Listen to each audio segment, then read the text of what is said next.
The reason I'm in this race is because I believe that we have a big opportunity in 2024. And you know that I believe that it has to be handled in a certain way. My biggest fear is that we're going to miss our opportunity. We all, I think, understand what that opportunity is all about, right? Democrats are frustrated with the Democratic Party, Republicans are frustrated with their party.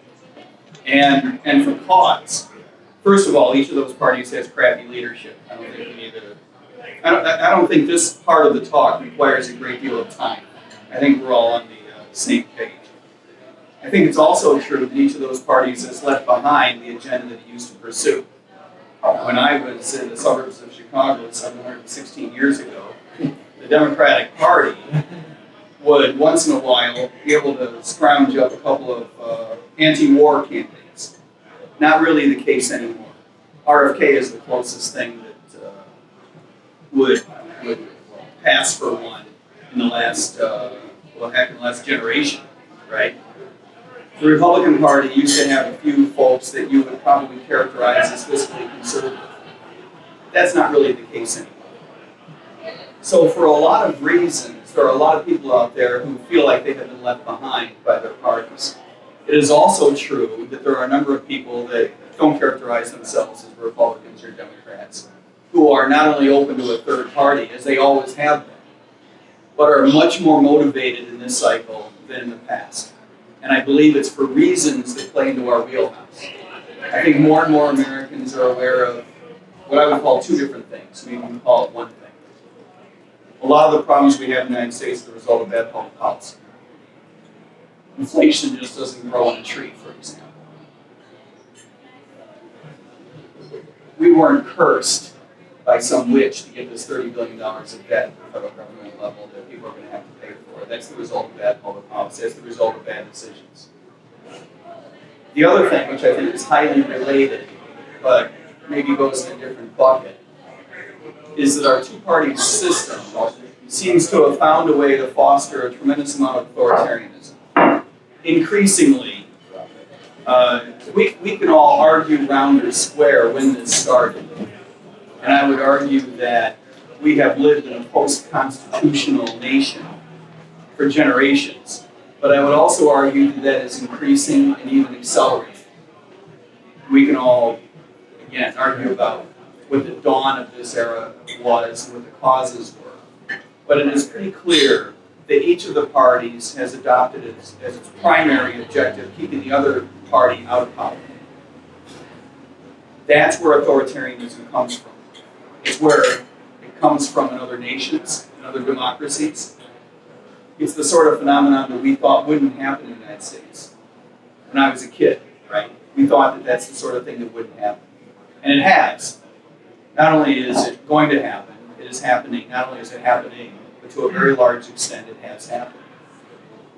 And it grows out of the idea of some politician leveraging your fear and trying to convince you, eventually successfully convincing a number of people, that what you really have to fear is not the loss of your civil liberties, but the idea of that other idiot coming to power. And therefore I need more power to keep you safe, right, to protect you. And then eventually the parties have just learned that they get the most traction by degrading the other party instead of pursuing any particular agenda. That's the long and the short, I believe, the encapsulated version of how we got to where we are today. If you are a Democrat or a Republican, and for reasons that may have made sense in the past, your parties have left you. If you are in favor of a different foreign policy, if you don't believe in war, if you believe the United States should be pursuing peace,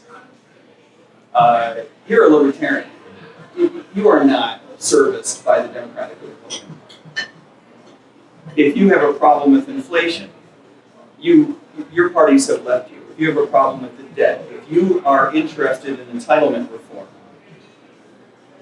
the Republican Party doesn't represent. It used to say that it would. The Republican Party doesn't represent your interests.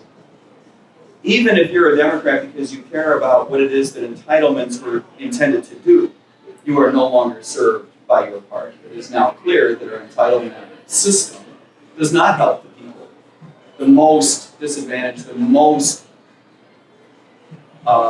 at-risk populations in the United States are put at greater risk, honestly, because of our entitlement system. It undermines individuals, it undermines families, it undermines communities, it undermines generation after generation. This is where intergenerational poverty comes from. And you see it, you don't have to be an economist to see it, you don't have to be a cop to see it. I used to tease the folks that I worked with most of the past dozen years as a police officer in Florida. If you weren't an economist before becoming a cop will turn you into an economist. Because you see the result of that public policy up close and personal. You see what our government does to generation after generation of people stuck in poverty. It's a frightening and horrible thing. If you are pro-free trade, neither party represents you. This is clear.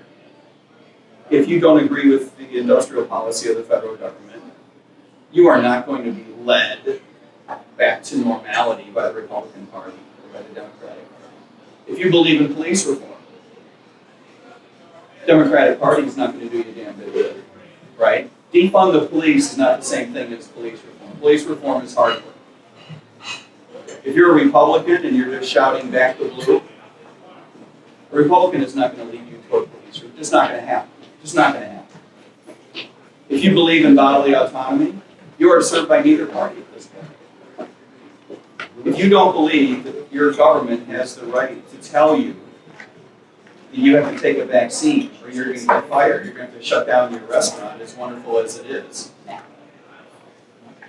Did the Piggery get shut down in 2020? I believe we did come back. Yeah, we were doing no indoor dining, so October 31st until February. That's a long 10th. time. In Chicago in winter? Yeah. And doing outdoor dining? Yeah, it was crazy. Yeah. We were open only for the rooftop, and I laid off half my staff. It was just, it was crazy. No, it's terrible. Yeah, it was bad. And we were doing everything the right way. I mean, my tables were 6 feet apart all the time. Yep. We were listening to all the rules, and even when we had no indoor dining, we were doing only outdoor dining, Right. trying to survive.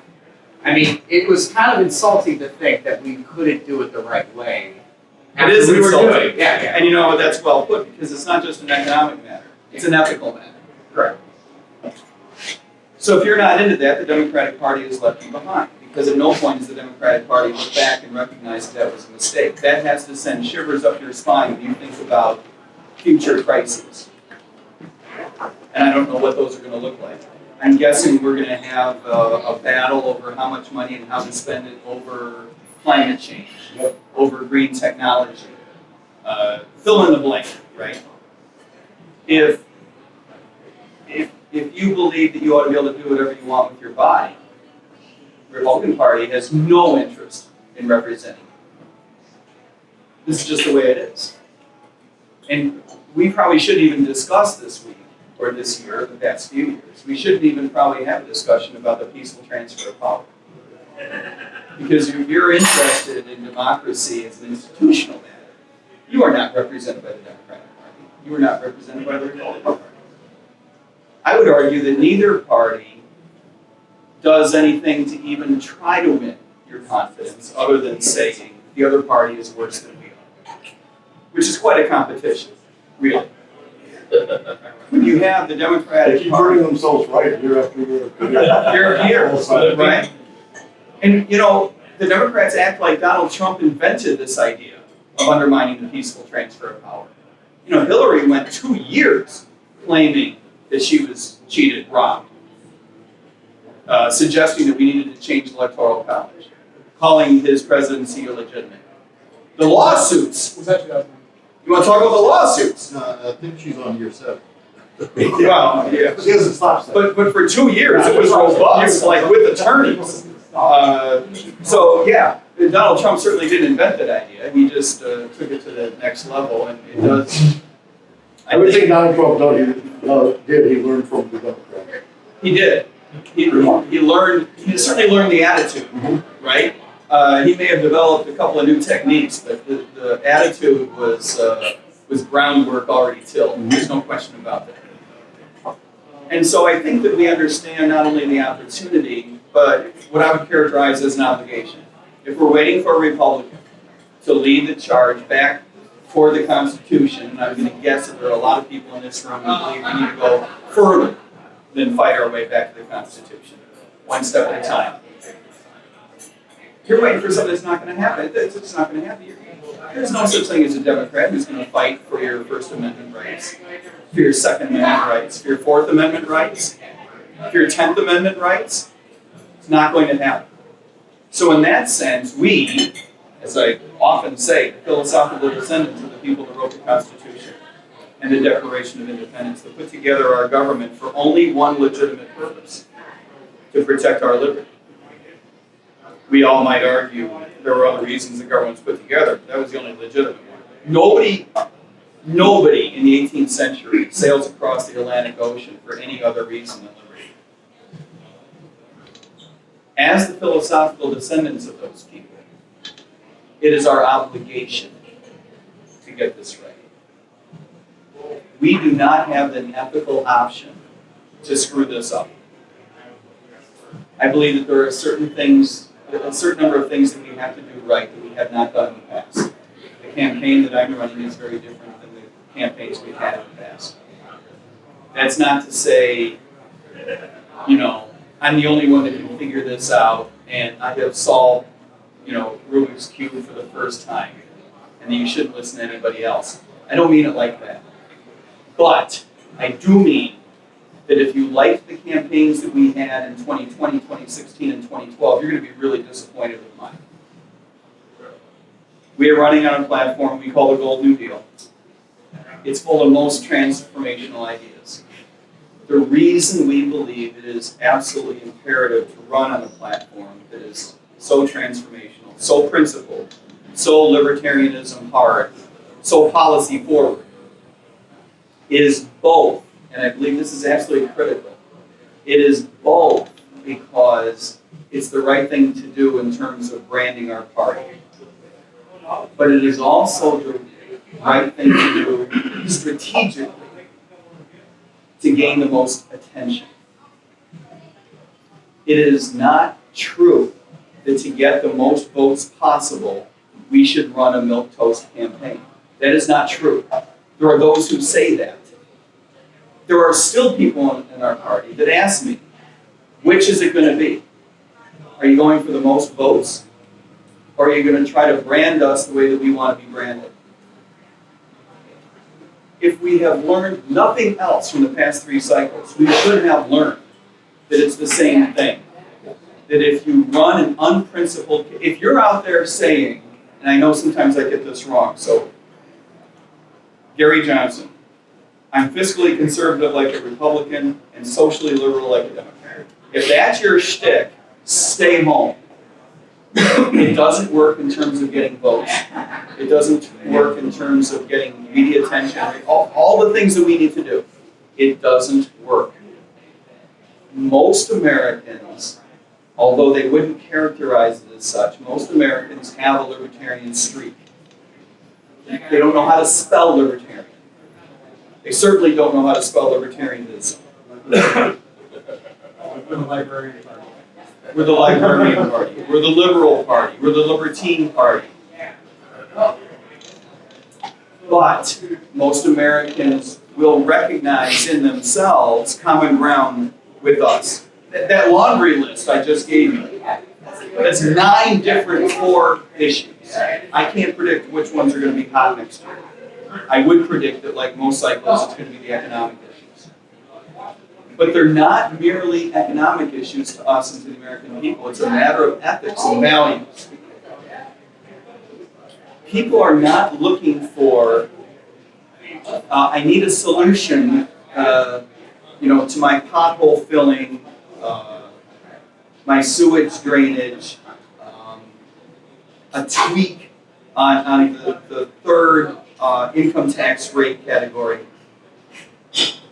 These are very fundamental debates that are going on in the United States these days. It's truly a matter of fundamental values. If you want to be left the hell alone, you are probably an American, and you are probably a libertarian. Most Americans have a libertarian streak, which means we can find common ground with them, but we need to stop this silly idea of trying to find common ground with Republican politicians and Republican and Democratic politicians. We're trying to find common ground with their voters, not with their politicians. That's a big difference. We need to run a campaign that's completely differentiated.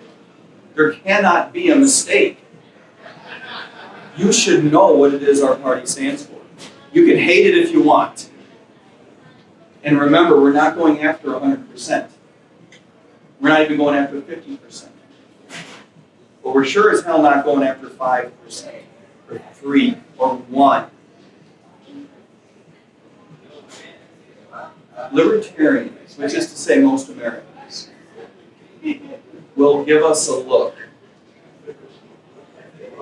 They will find us if we plant that flag of libertarianism hard and raise that flag high. They can find it, but you have to differentiate yourself, identify yourself, brand yourself in a way that allows them to find it. It can't be something that's murky with overlap with the other parties.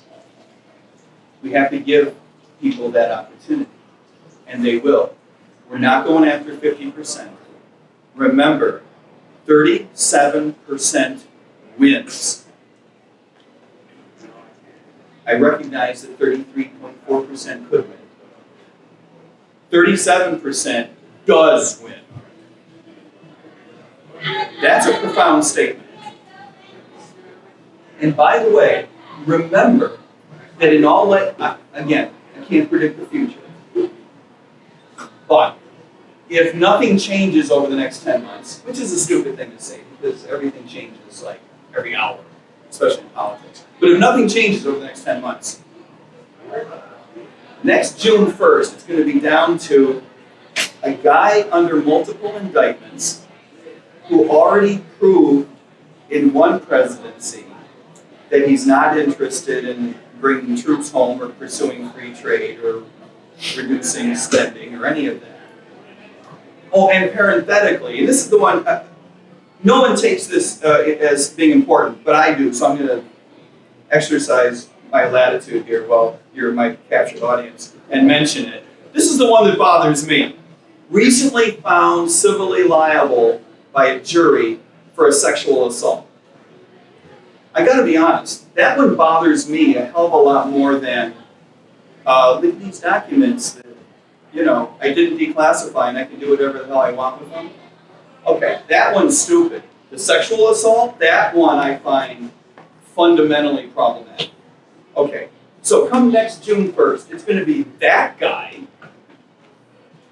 or a guy who's like my mother's age, right? I've got gray hair. This guy's like my mom's age. That's a weird thing. Running for re-election. Think about that. Think about that. Let that sink in, right? It's creepy. Honestly, it's creepy. Who's running on a record of a crappy economic result because of bad economic policy. Having shut down the economy, forced vaccines, right? Woke here, woke there. Clearly, 20 years past the sell-by date, and take it from someone who's old enough to remember. He wasn't that smart, and he wasn't ethical or principled when he was in his 40s. He got caught with plagiarism. Exactly.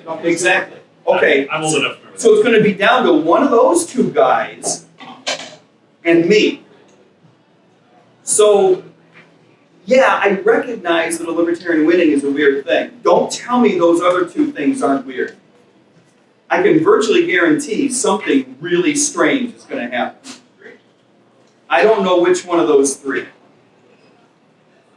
But it's not going to be normal. I think the same. That may be. I think he's done. That may be. We'll see. No, I mean, there's a lot of avenues. He's pulling more. I wouldn't lay a lot of money against either one of those guys. If one of the greatest hits of the 1940s or both of them has a heart attack, I don't know. replay the whole thing. If I were a Republican, I'd be my guy. Would that? Ramaswamy? The third He's place got, he's guy. got some He's a good guy. He got some mad rap skills. I got a bit of a problem. Fundamentally, I got two problems with Vivek. One is he wants to invade Mexico to propagate our war against drugs, which is not only a bad idea, but bad motivation for a bad idea. The other thing about Vivek that bothered me day one, right out of the box, is he characterized his presidential campaign as leading us as a nation culturally. I'm sorry. To me, there's two problems. One, I don't want a political campaign thinking it's going to play a role in culture at all. Just right out of the box. Like categorically got a problem. But let's suppose you didn't have a problem categorically with that. Let's say you were a Republican and you like the idea of your party being all involved in culture war. And I don't mean this to sound nasty. It's not really personal. But Vivek Ramaswamy is going to teach me how to lead my cultural affairs. Let me summarize by saying no. Just no. Let's just stop right there. Okay? Let's just leave it at no. That's my problem with Vivek. I got a categorical problem and a bit of a personal problem. And that's not to say that, you know, I'm the smartest guy and I know how our world should go culturally. I'm not saying that at all. I wish more people would say that they weren't smart enough to do that. Well, So all the candidates lead your life by your own standards, because your life will be better for it. That's the truth. Don't ask me how you should live your life. I was raised by a Lutheran and a Calvinist. You don't want to know how my family feels about how you should live your life, because they will tell you, right? And it might not be pretty. They tell me all the time, right? And some of those conversations are wonderful, but not all. You don't want other people telling you how to live your life. Well, and just for the record, he doesn't have my vote. No, I get it. I'm just pointing out that this is the reason why. Well, I mean, and just like the comparison card that you showed for the guy currently being under how many indictments? Yeah. Yeah. Sexual assault, or the guy that is 50 years past so. Yeah. Yeah, that wasn't fresh milk in the 70s. Yeah, I get it. So that's a problem. And similarly, there are reasons why I wouldn't be able to support RFK. Right. You know, fundamentally, nice guy, I don't mean to sound personal. He's a statist. He wants government to work better. He doesn't want to reduce regulation. He wants it to work better. He wants to do a better job of getting corporations to knuckle under to the state. That's why he wants to end crony capitalism. We want to end crony capitalism because we want corporations to work better without leveraging state power. With the restriction on free markets. There you go. What is on your mind? Your minds. Well, I'll take the first swing if I may, since I know we've had a little, give and take already. I've noticed one of the biggest things in the last few presidential cycles, both as I've joined the Libertarian movement in 2016, so Yep. I'm biased in favor of the year where we won over 4 million votes and over 3% of the popular vote, which is the high watermark so far. But name And it felt recognition. good. It felt good. And name recognition is a big thing, and I am enough of a history buff to be able to look back at years where we had candidates that were eclipsed because there was another third-party candidate with greater name recognition. Harry Brown had been selling since at least the 1960s or 70s, a sort of like, you can do it without government, best-selling author Harry Brown. Right. He ran in 96 with Jo Jorgensen as an earlier edition of herself as his running mate, and again in 2000. Right. But in 2000, he's eclipsed by Ralph Nader with over 2.5% of the vote, I think, nationwide. And even by Pat The youngsters Buchanan, don't remember that Pat Ralph Nader Buchanan did it running all. as Trump before Trump on a let's close off foreign trade platform. Mhm. And the thing I'm really afraid of for 2024, And Buchanan ran in 92. Yes, well, in the Republican primary, but he actually went on the third party ticket, and That's Trump right. flirted with it. Yep. And so did David Duke in 99, 2000. That's right. I don't know, the Reform Party doesn't have itself together anymore. He criticized David Duke for being Yeah, right. David Duke is a fascist, basically, what is this guy? He's a lightweight. But the problem I see in 24 with Cornel West having declared, who has some best-selling author status, he's an internet personality. The good larger news is than that most. Cornell's a bit nutty. He is a bit nutty, but for me, Even by Ralph Nader's but standards. even by Ralph Nader's standards, even by Green Party standards, and he's seeking both the People's Party nomination and first, and then I think also seeking the Green Party He seems nomination. to have had a falling out with the people's people. That I got a little bit of I heard the Greek Reverend Art I heard him speak recently, and he's I guess Local lefty activist. apparently Chris Hedges and some other folks were basically like the People's Party sucks, like the city parties. They basically apparently what I heard. I don't know if it's true. Well, none of the The other Green Party parties. people told me that. None of the other in fairness, none of the other parties, because they don't have ballot access, they don't have a lot of leverage. So they are at the mercy of the personalities that they hire to run, which is why they're interested in Cornell. Well, right, yeah. He has a higher profile than whoever would have been. The problem would be that there's many very interesting things that you said, and your ability to discuss them at great length, both with libertarian We're at the dirty mercy types, of media giving us a load. with the mercy of media is giving us a look, and if someone, greater name recognition could easily, like I said earlier, eclipse a libertarian candidate. If it's not a libertarian candidate, who's already to some extent pre-aware it's like, someone that they've heard of already or a name that they would, look at already. Like RFK. Yeah. Well, I don't want that guy. He's throwing his trash down the Democratic garbage bin. Oh, you're saying someone else to represent the Libertarian Well, Party? yeah, this is my Right. fear because you're not a famous person. Right. But we Chase don't- Oliver is not a particularly famous person. No. This is the uphill climb if it's going to be up against, Cornel West, wasn't he in one of the Matrix movies? You're playing against a different, yeah, he did, he had a cameo. As himself. I don't even fucking like those movies. But, I mean, I liked it better when it was called They Live. Look, Right. the point being, it's going to be very hard if you're not someone who's already as famous as Cornel West, let's say, to outperform. I fear that he would sort of absorb a lot of the loose third-party protest voter potential out there, the same way that Ralph Nader got it one year. Perhaps Gary Johnson was the beneficiary because he was, if you say nothing else about him, a lot bigger news than Jill Scott. Right. I think Gary Johnson, big piece on him was he couldn't identify with Syria. Well, Trump had never been asked about that when that happened. And even the If you reporter who said watch that that, Gary Johnson interview, the way the question is set, all of a sudden they're talking about foreign policy, a totally different part of the world, and then the interviewer says, "What about Aleppo?" And Gary's like, "Oh, what?" Right. Like, he thought he was saying A something. He did. The question wasn't clear.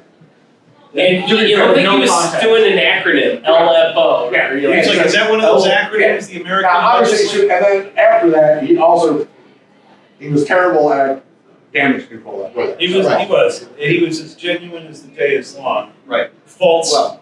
visible faults included. And even the reporter who asked him that, Mike Barnacle, wrote an article later saying, this shouldn't have been the thing that ruined this guy's chances. He had a bad spot on television. Some people didn't see the story with the little kid who was covered in, the dust from an exploded building or something like that, trembling in an ambulance. Well, and he didn't Someone help said it was the matters image either. of the summer. He didn't help Gary by saying, "You're kidding." Yeah, right. A better journalist would have said, "Look, the town in Syria where." Yeah, the actual. And look, my own view is that the reason his campaign imploded was not because he forgot what Aleppo was. It's because when the inevitable mistake comes, when the excuse comes for them to come for you, right? He had not already given his followers, his supporters. Remember, he was at double digits in the polls at one point. That's quite a bit of success, objectively speaking. That's quite a bit of success. Certainly by libertarian standards, but I would argue by any standard. That's quite a bit of success. When that mistake came, he had not given those people enough reason to hang on to him. He was not sufficiently differentiated, identified. He was not sufficiently motivating. Why would you have hung in there with Gary Jones? He had just told you he's fiscally conservative like a Republican and socially liberal like a Democrat. That's a guy I could live without. You know, I can get half of what I want with one, half of what I want with another. What do I need this guy for? He doesn't even know where Aleppo is. That's an easy one. Contrast that with Donald Trump, who said, you know it's coming. I could go out on Fifth Avenue and shoot someone without losing support. I'm not suggesting that we have any reason to be like Donald Trump, right? I was in New York in the 80s. We have a long history of disliking almost everything about Donald Trump. But you have to hand it to the guy, he was right. People knew what it was they liked about him. People knew what it was they didn't like about him. No, I shouldn't say, very few people are going to leave Donald Trump because he says, Aleppo, what? What? Right? And the reporter would invariably say, you're kidding, right? No, I'm not fucking kidding. What the fuck is Aleppo? And he would have, eventually someone would have told him, and he would have said, oh, it's bullshit over there. I wouldn't be doing it, We shouldn't have our troops there. Pull them out. What's your next question? Right. And that's not Gary Johnson. And for this reason, when the media turned on him, he lost tremendous amount of support in 6 weeks. And it was a shame to see. But I think it's because he had made the mistake of not sufficiently identifying himself in his own context in advance of that. And that is ultimately the answer to your question. People are looking for an option. And they're just not going to get that from Cornel West.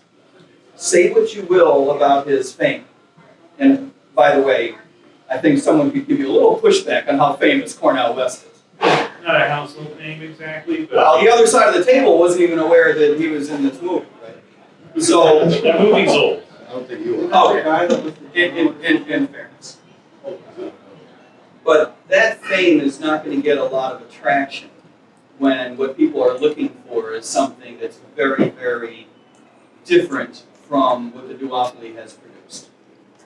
I believe that the media will give us a look. I believe that, more importantly, donors will give us a look. And voters will give us a look. But we have to do it right. And that means spending money loud and hard, fast. You do not dribble that money out. If you have $250,000 in the bank, you've done something wrong. That money has to be spent as soon as it comes in. You need to get the ball rolling fast. There is a pay-to-play element to the media. It's not explicit, I give you money, I get to go on your TV show. But traditional media, and even to a certain extent modern media, will pay you more attention when they see you spending money in the media. That's just the sorry-ass truth. I wish it weren't true, but it is. You mean like buying ad space and getting invited to GMA? Yes. Yeah. Oh, and it was The Matrix Reloaded. And make For the Uh, And I did like the GMA reference. But it seems like it's interesting that this cycle seems to be about podcasts, and that being That's right. the new way of Right. reaching the voters, right? So RFK on Joe Rogan, for example, like that has a tremendous slingshot effect. Or, For Right. people our age. Right, exactly. I remember that Joe Rogan for people are has a heavy libertarian streak. Yes. Well, I wouldn't call him a libertarian. I don't think he would call himself Libertarian-ish. Libertarian-ish. Some elements. Which yeah. is even harder to spell than libertarianism. So I think he's The seeds are there. The seeds are definitely there. And mark my words, come June 1st, this campaign is going to be the only option in town for Joe Rogan. Or Ted Pool. I think or he's, Tim Pool. I think he's fertilized ground. What's that? I think he's fertilized ground. Oh, absolutely. And Josh Smith is going on Tim Pool in a couple weeks, which is good for us. 31st. What's that? I think the 31st. 30th. 30th. Yeah, that's good for us. Now, on this point, I know that last cycle Joe Rogan had said, there was a clip that circulated, forget it, I'm just going to vote for Jorgensen. However, he never had her on his show. Right. Right. You know, he'd have guys from UFC, people talking about psychedelics, but he didn't have her. Which is a Dave shame. Rubin had her on his show, but he said, I like you, I like what you say, I would vote for you, and even though I live in California, which is a very safe state, I am so afraid of the woke, politically correct left that I just feel like I have to vote for Trump, living Yes. in the Los Angeles area. And she tried very hard to say, you know, like, you think people in safe states have to do this? Like, yes, we do. Right. And that was, you know, Now, as the much as biggest that, podcast I think she was on. Does anyone remember a bigger audience? no, for Jorgensen. as much as that bothers us on an ethical level, commercially speaking, I'm not sure I can argue with that. If I'm Joe Rogan, am I having her on my show? Be honest, this isn't personal. I like Joe. You didn't She's Gary been nice Johnson to me. on, I mean. You know, she's been kind to me. Yeah. I got no problem with Joe. I think she's a nice person. She's a smart person. I think she's a libertarian. She's done a lot for her party over the years. So this is not personal. If you're Joe Rogan, are you inviting her on your show? Let me remind you of the characteristics. She's not interesting. She hasn't even alleged that she can disrupt the political process. And by the way, her background suggests that she's right. She can't disrupt the process. Because the American public will not look at an industrial psychology professor and say, I could imagine that person going all the way. Not going to happen. The reason the presidential campaign is such an opportunity is because people pay attention in a way that they don't normally pay attention. If that were not the case, then last year would have been a great year for us, and this year would be a great year for us. It's not an opportunity until on the other side of that nomination, and it's down to 3 or 3.5 to your point. Down to 4 people. At that point, people will pay attention because they're curious about what's going to happen with presidential politics. They're curious, but they don't have any motivation to pay attention if they can't imagine, at least possibly, this person being qualified to go over. Why would they pay? You wouldn't pay attention. And I think that creates a stumbling block that we have created for ourselves in the past. And I think that's one of the reasons why Gary, bless his heart for all the mistakes he made strategically, I think having been a governor, having been a credible individual, notwithstanding the fact that he had a crappy platform and didn't do a good job of differentiating himself, having been a former governor, media was willing to give him a look. You want to Sure. or by someone else? Yeah. Were you first? Okay. I I asked him a lot of questions already. Oh, Yeah, you We're here all day. You got 59 minutes. We're here all day. So I kind of wanted to pivot, if you don't mind, to your policy ideas. There's a lot that I agree with. I think there's very little that I disagree with. I want to talk like from a more like grassroots level, kind of connecting with the voter. Like for example, on the issue of inflation, I work in the financial industry. It's something that's close to my heart. I'm passionate about. So you spend a lot of time talking about inflation, and people look at you with their eyes glazing over. Or they say like it's the big corporations that are causing inflation, and they never blame any of the blame on the federal government, for example. And so Right. it's taken me 2 years to convince my parents, my own parents that I talk to all the time, that there's an element of this, a substantial element, which is tied to the government's just lack of prudence in their affairs. Absolutely. 2 years.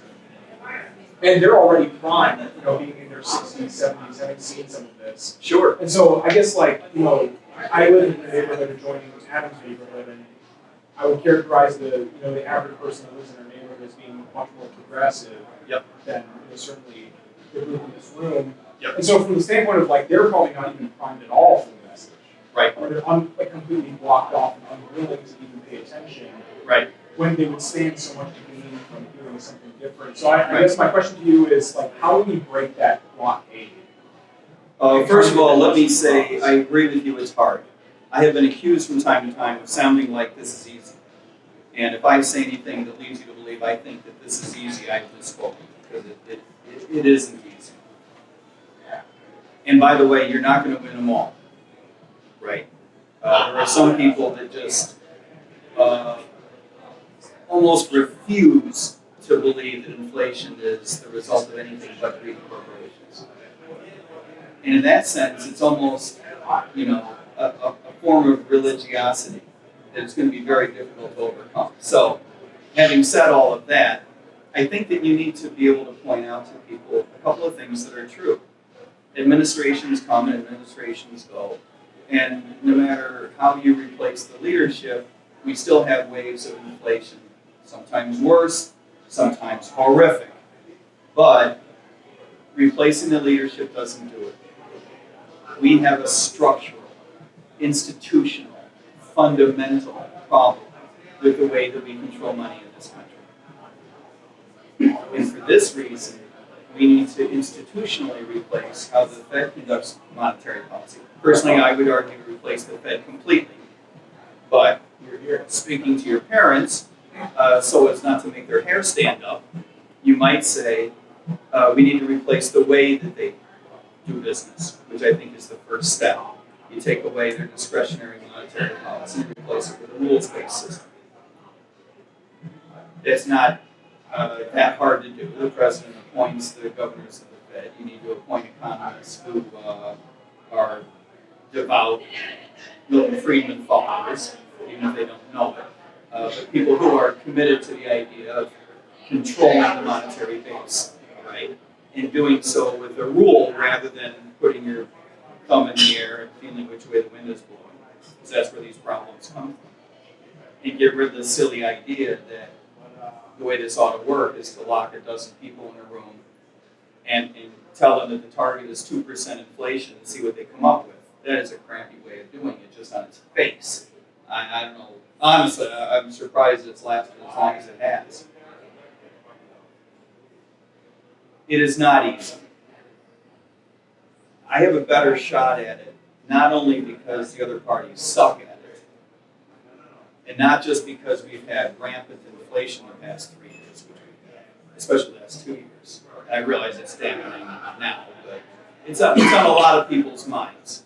Real wages are down 3-4% over the last couple of years. That's a lot of money. You've taken in the shorts 4% over the last 2 years. That's a big deal. Yeah, wages are down 4%, and inflation's up 4%. You're Yeah. down enough, so You ought to have everyone's attention buying at the power. very least. Real wages down like 32, 33 months ago. Right.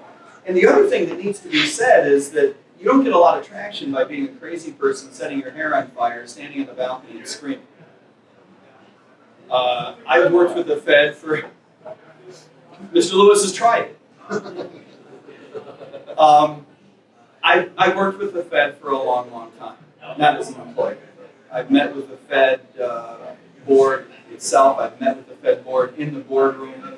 I've had my research publicly cited by the Fed chairman. I've known not just dozens, but probably hundreds of Fed economists over the years. The vast majority of whom I consider to be highly motivated, highly intelligent public servants who think that they're doing the right thing and believe that if they just work a little harder, come up with a maybe slightly better, more innovative way of doing it, we're finally going to solve this. Sounds like Keynesians to me. Right. Just dig more holes. Well, and that's sort of the mentality, is that, we were Keynesians, and then we figured out how to do it better, and then that didn't work, and then we're going to figure out how to do it better, and it's always right around the corner. Give me another 10 years, give me another 20 years. And at some point you got to say, your nation is grateful for your efforts. But the last 100 years have proven that this is an institution that simply cannot live up to its name. And we need a rules-based system instead of the discretion that we have given you folks. Now, Never succeeded. No, they've never Yes, they've succeeded. never done their job. No, they have never The historical succeeded. record is Nothing that I would consider a success. Never. They've sucked. They're They've always gotten it wrong. Yeah, they've always gotten it wrong. But then how do we impress upon the American public? Because I think the biggest change in my thinking was realizing the evidence just isn't there to support continued progress down this path. Right. We've been on it for 100 years in this particular issue. Right. And me realizing like it needs to be a wholesale change in the system. Institutional Something level. different. Institutional level. But so many Fundamental. people, are hostile to considering something so radically different. I mean, even like it's hard for me to even talk to friends of mine that are highly intelligent, highly motivated. It's almost as if like the smartest people are the most resistant. I agree. So Yeah. it's just been so difficult. I mean, I made very little progress. Well, there is an elitism to it. Right. I mean, the Fed is full of some of the best and brightest, and most highly motivated and hardworking. And they know more about this than anybody. I do think more people are thinking about it now. That this conversation is kind of, for the first time that I can remember, maybe since Ron Paul, this conversation is starting to read its way back The into. question. Agreed. Yeah, I agree. And like I said, Fewer people. 30%. Look, you don't need to convince everybody, but hey, your parents and one more of the 10 people you know, that's 30%. And then maybe those 30%, they get into it a little bit more. They can convince a couple people. Now you're talking 20%. But to your point, it's not easy. I saw polling today, though, that, again, it depends on where the source of the polling comes from, but 70% of Americans don't want Biden to run. 51% of those are Democrats who don't want Biden. 51%. And then 60% of Americans in the same question, I'm assuming same population, I think same sample that responded, 60% said they don't want Trump to run. Right. This is the best opportunity. Right. Right. Yeah, this is a race where no one There wants. are a number of ways that we can screw this up. We can screw this up by running someone who's not credible. Right? Cornel West.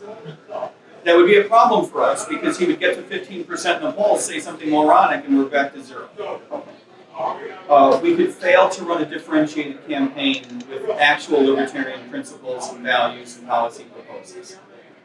That fails to differentiate us, doesn't build our brand, doesn't help the local races, which is half of what this is all about, right? Look, as a presidential nominee, your job is to go down in flames if you're going to go to win or die trying, die loud, right? There is no value in going out with dignity. You've got to go out, maybe that isn't exactly how I should have put that, but there's no value in going out as the nice guy, right?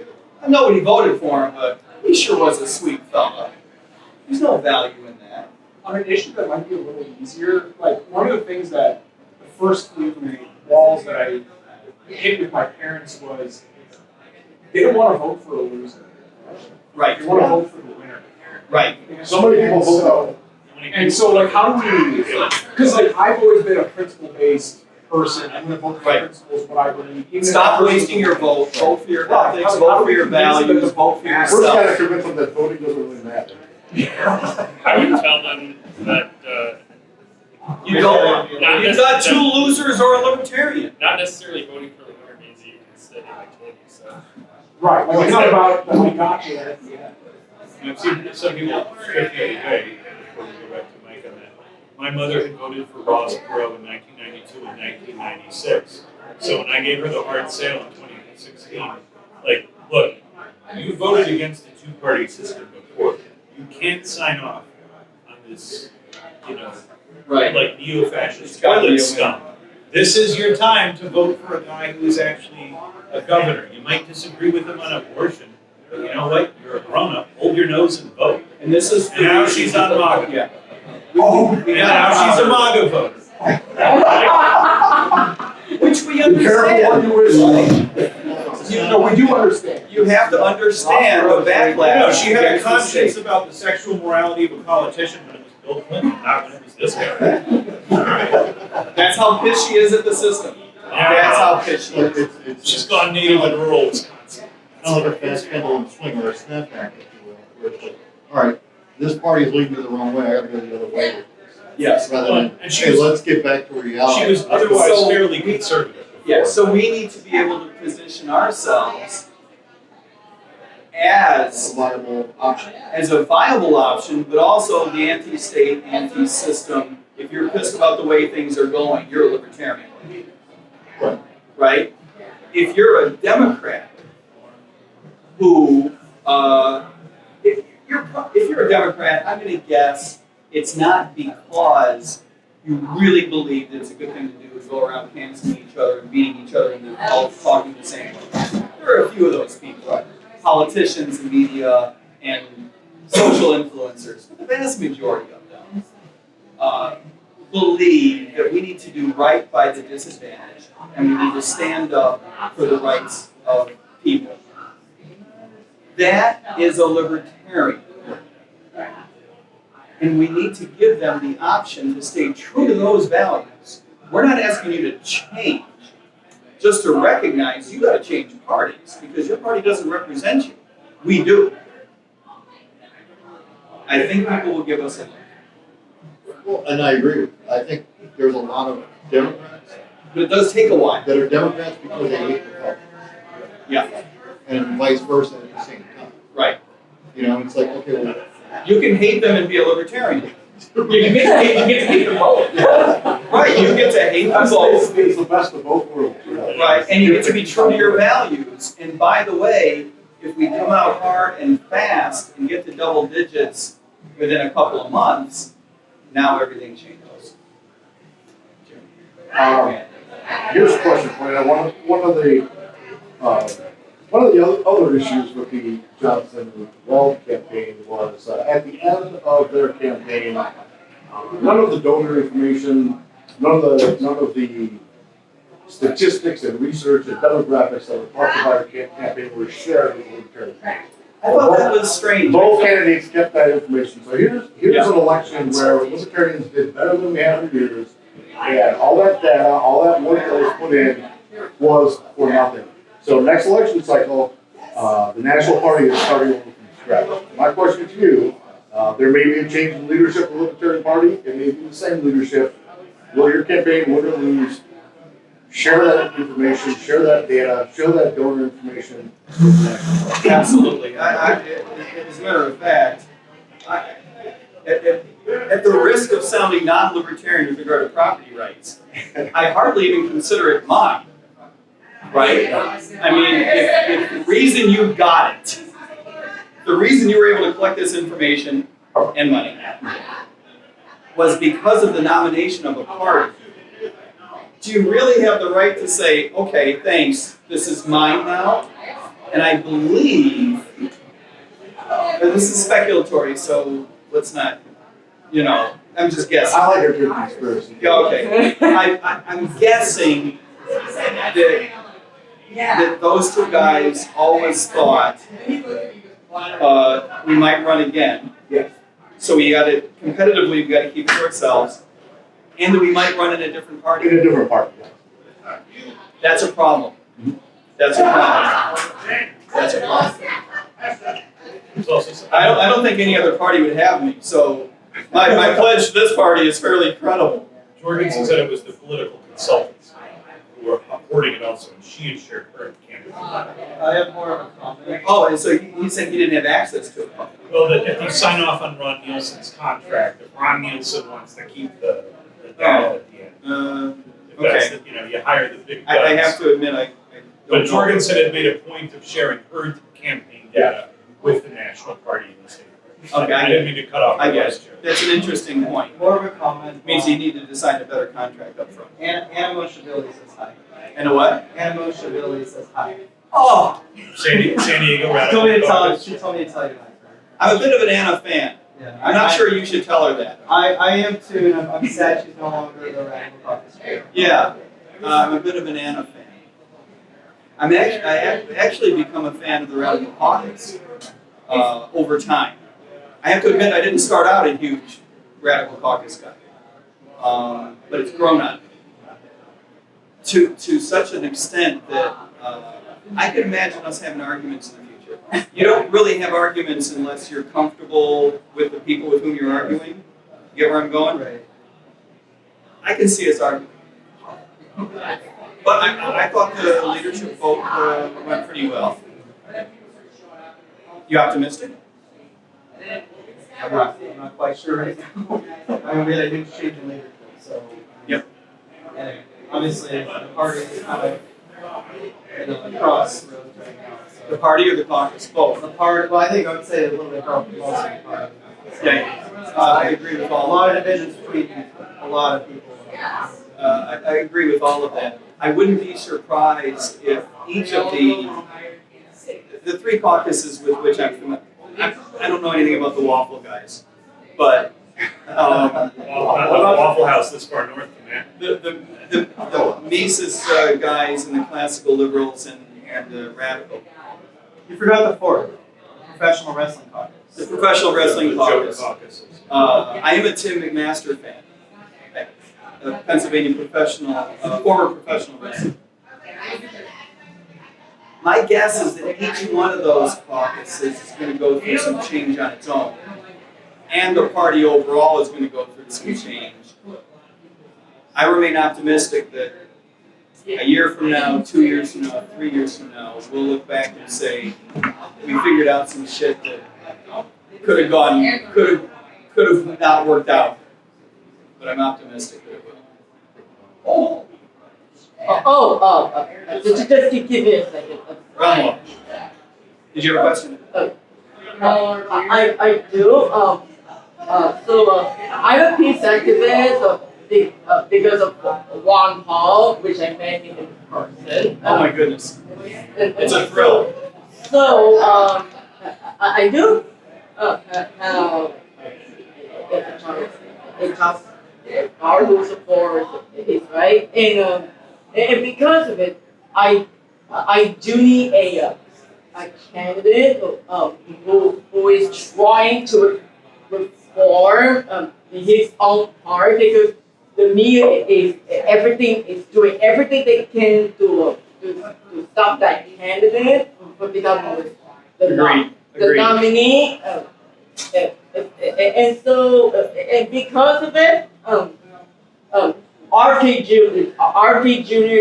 is that person, because if I want to support my child as far as possible, I very enjoy RP Jr. So, my question for you is, what the things that you agree with RP Jr. on? I do like the fact that he is against the vaccine mandates.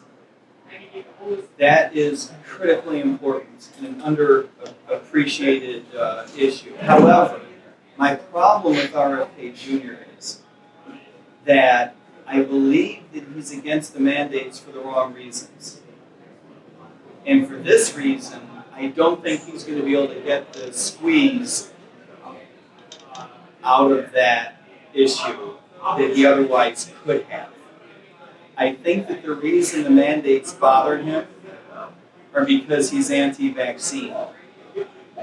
Whereas, as a libertarian, I think it's critically important that going forward, that we back a policy of not just separation of church and state, but a separation of science and state. I believe that we need to keep our government out of science, including pharmaceutical government. Parenthetically, we need to find a way to keep our government from lying to us. That would be nice. As a baseline standard. As a baseline standard. That's setting the bar pretty high. That's setting the bar pretty high. But at the very least, let's minimize the number of things they have to lie to us about. Yeah, exactly. Right. If we take them out of the pharmaceutical development, at least it'll be harder for them to lie to us about pharmaceuticals.